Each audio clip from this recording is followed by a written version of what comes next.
नमस्कार विद्यार्थी मित्रांनो. जे विद्यार्थी राज्यसेवा, PSI, STI, ASO यासारख्या परीक्षांची तयारी करत आहेत, त्या विद्यार्थ्यांसाठी आपला यूट्यूब चॅनल काही प्रश्न घेऊन आलेला आहे, जेणेकरून तुम्हाला कळेल की या लॉकडाऊनच्या काळामध्ये आपली तयारी जी आहे ती कुठपर्यंत आलेली आहे. आज आपण तुमच्यासाठी पॉलिटी या विषयावर काही प्रश्न घेऊन आलेलो आहोत, जेणेकरून तुमची तयारी कितपत झालेली आहे हे आपल्याला समजेल. मित्रांनो, तुम्हाला आपला यूट्यूब चॅनल जर आवडत असेल तर नक्की सबस्क्राईब करायला विसरू नका. चला विद्यार्थी मित्रांनो, आपण आपल्या पहिल्या प्रश्नाकडे वळूया. आपला पहिला प्रश्न आहे, 1861च्या काउन्सिल ॲक्टची खालील वैशिष्ट्ये विचारात घ्या.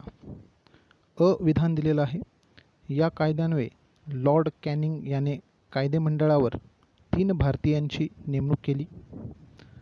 विधान आहे, मुंबई आणि बंगाल प्रांताचे कायदेविषयक अधिकार पूर्ववत करून या कायद्याने विकेंद्रीकरणाच्या प्रक्रियेला सुरुवात केली. विधान आहे, या कायद्यान्वये वायव्य प्रांत, ज्याला अवध म्हटलं जातं, आणि पंजाब या राज्यांमध्ये कायदेमंडळाची तरतूद केली गेली. आणि चौथं विधान आहे, व्हाईसरॉयला अध्यादेश काढण्याचा अधिकार या कायद्यान्वये सुपूर्द करण्यात आला. आणि आपल्याला इथे अयोग्य विधान निवडायचं आहे आणि आपल्यासमोर पर्याय दिलेले आहे अ, ब, क. दुसरा पर्याय दिलेला आहे फक्त ब. तिसरा पर्याय आहे अ आणि ब. आणि शेवटचा जो पर्याय आहे तो आहे फक्त क. तर विद्यार्थी मित्रांनो, यामधील अयोग्य उत्तर आहे फक्त ब. हे दुसरं विधान जे आहे ते चुकीचं आहे. का चुकीचं आहे याचं स्पष्टीकरण आपण बघूया. दुसरं विधान का चुकीचं ठरलेलं आहे? कारण का, तर इथे त्यांनी म्हटले मुंबई आणि बंगाल प्रांताचे कायदेविषयक अधिकार पूर्ववत करून या कायद्याने विकेंद्रीकरणाच्या प्रक्रियेला सुरुवात झाली.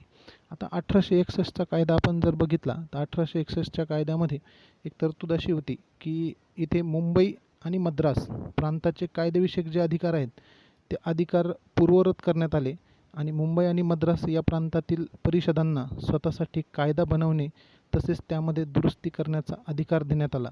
परंतु त्यासाठी व्हाईसरॉयची संमती आवश्यक होती. तर इथे हे विधान चुकीचं का ठरते, तर या विधानामध्ये मुंबई आणि बंगाल म्हटलं आहे, तर ॲक्च्युली इथे मुंबई आणि मद्रास पाहिजे होतं. पहिलं विधान आपण बघूया. या कायद्यान्वये लॉर्ड कॅनिंग याने कायदेमंडळात 3 भारतीयांची नेमणूक केली. बरोबर आहे, इथे 3 भारतीयांची नेमणूक करण्यात आली होती. त्याच्यामध्ये हे काही भारतीय बिनसरकारी सभासद म्हणून यांची नेमणूक करण्यात आली होती. यामध्ये बनारसचे राजे होते, पटियालाचे महाराज होते आणि सर दिनकर राव यांची काउन्सिलमध्ये अशासकीय सदस्य म्हणून नेमणूक करण्यात आली होती. तर हे विधान पण बरोबर आहे. तिसरं विधान बघूया. या कायद्यान्वये वायव्य प्रांत, पंजाब या राज्यांमध्ये कायदेमंडळाची तरतूद केली गेली.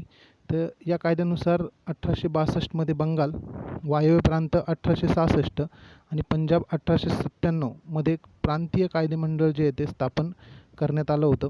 तसंच चौथं विधान आहे, व्हाईसरॉयला अध्यादेश काढण्याचा अधिकार या कायद्याद्वारे सुपूर्द करण्यात आला. हे विधान बरोबर आहे.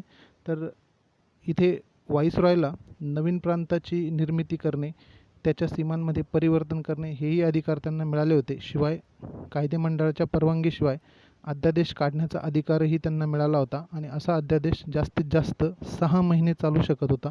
अशा पद्धतीचं हा प्रश्न होता आणि या प्रश्नाचं जे अचूक उत्तर होतं ते म्हणजे फक्त ब.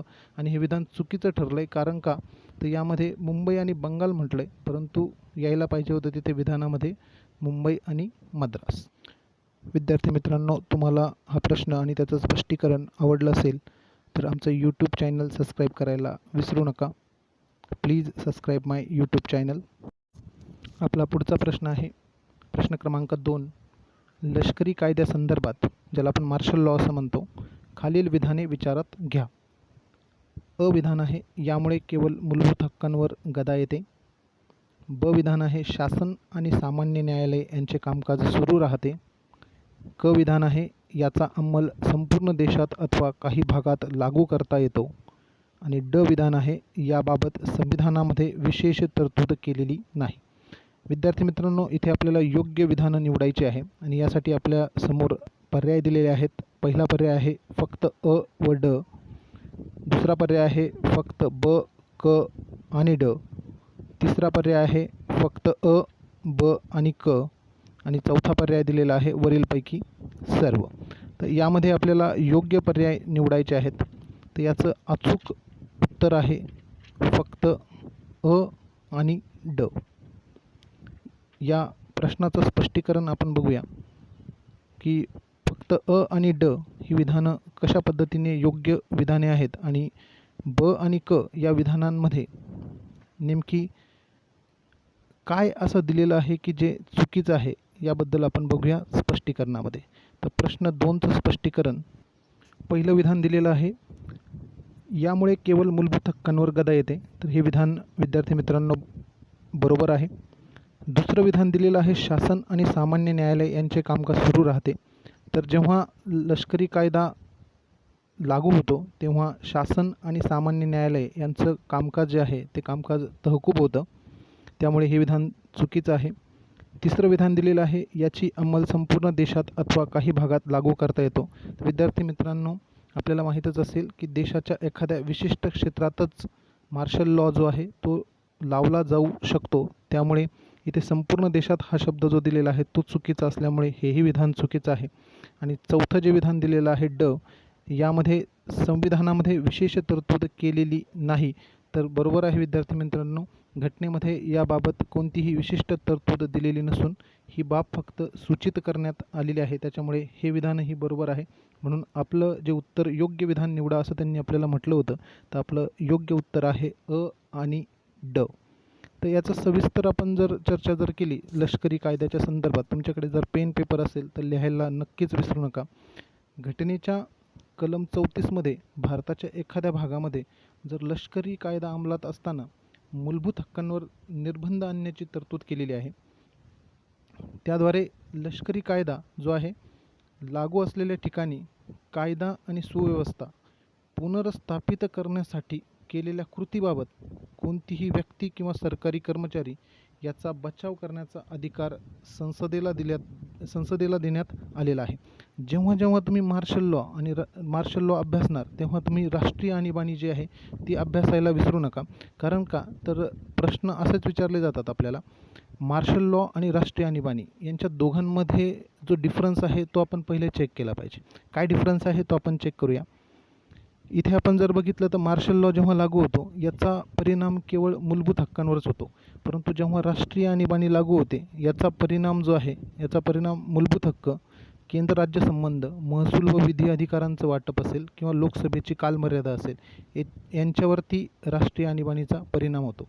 दुसरी गोष्ट आपण जर बघितली, शासन आणि सामान्य कायदा जो आहे, कायदा न्यायालय जे आहेत ते त्यांचे जे कामकाज आहे ते तहकूब होतं जेव्हा मार्शल लॉ लागू होतो.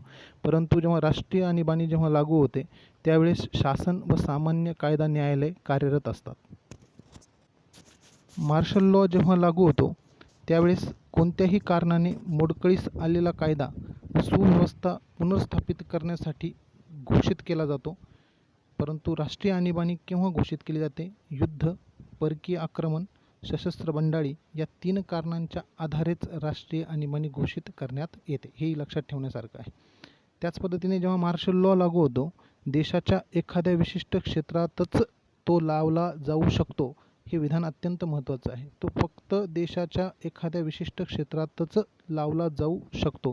परंतु राष्ट्रीय आणीबाणी आपण जर बघितली तर राष्ट्रीय आणीबाणी ही संपूर्ण देशासाठीही लावली जाऊ शकते किंवा कोणत्याही एका भागासाठीही लावली जाऊ शकते. ही तरतूद राष्ट्रीय आणीबाणीच्या संदर्भामध्ये आहे.